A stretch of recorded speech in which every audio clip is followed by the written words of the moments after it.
Electrosurgery diathermy machine operation থিয়েটারে সার্জারিতে ব্যবহার করা হয়।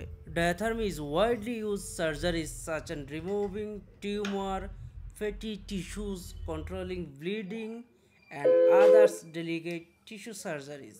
কাটিং এবং কোয়াগুলেশন যখন হাই ফ্রিকোয়েন্সি ইলেকট্রিক্যাল কারেন্ট টিস্যুর মধ্যে দিয়ে প্রবাহিত হয় তখন ওয়াটার মলিকুল ড্রাইভার সৃষ্টি করে এবং টিস্যু গরম হয়।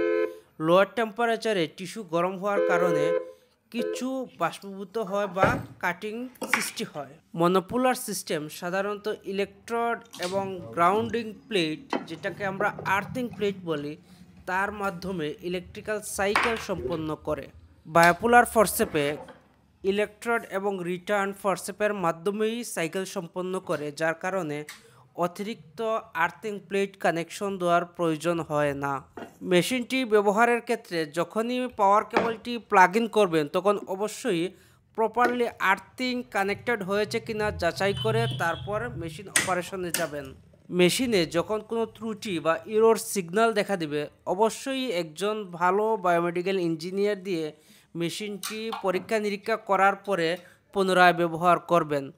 যেহেতু মেশিনটি হাই ফ্রিকোয়েন্সি জেনারেট করে, এটি পেশেন্ট এবং সার্জনের জন্য খুবই রিস্কি একটি মেশিন, তাই সঠিক মেনটেনেন্স এবং সঠিকভাবে সার্ভিস না হলে এই মেশিনটি যে কোনো সময় একটি দুর্ঘটনার কারণ হতে পারে।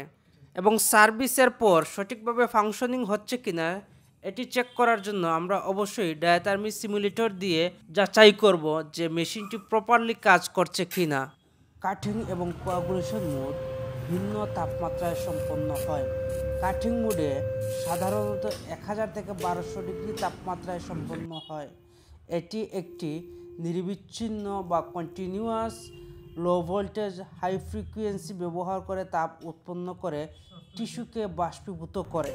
কোয়াগুলেশন মোড সাধারণত 60 থেকে 100 ডিগ্রি তাপমাত্রায় সম্পন্ন হয়। এটি পালস বা মডুলেটেড হাই ভোল্টেজ ওয়েবফর্ম ব্যবহার করে প্রোটিন জমাট বাঁধতে এবং রক্তপাত বন্ধে সাহায্য করে। এটি কম তাপমাত্রা ব্যবহার করে টিস্যুকে ক্ষতি কম হয়। আমরা আমাদের দীর্ঘ ইকুইপমেন্ট সার্ভিস লাইফে অনেকগুলো ডায়াথার্মি মেশিন সার্ভিস করেছি এবং আমাদের এক্সপিরিয়েন্স থেকে বলছি, ভালো মানের ডায়াথার্মি মেশিনগুলোতে অনেকগুলো সেফটি ফিচার থাকে। আমরা জানি ইলেকট্রনিক্স কম্পোনেন্টগুলো অনেক ক্যারেক্টারের হয়ে থাকে। তো এই মেশিনটায় আমরা যখন অ্যানালাইসিস করি, সার্কিট অ্যানালাইসিস, তখন দেখি অনেক কম্পোনেন্ট আছে যেগুলো ইলেকট্রিক শক হবে না এরকম ক্যারেক্টারের তৈরি, এবং কিছু কম্পোনেন্ট আছে যে এটি বার্ন হবে না এরকম ক্যারেক্টারের তৈরি। তাই ডায়াথার্মি মেশিন পারচেসের ক্ষেত্রে অবশ্যই একজন দক্ষ বায়োমেডিক্যাল ইঞ্জিনিয়ার দ্বারা টেকনিক্যাল স্পেসিফিকেশন ইভ্যালুয়েট করে তারপরে পারচেস করুন।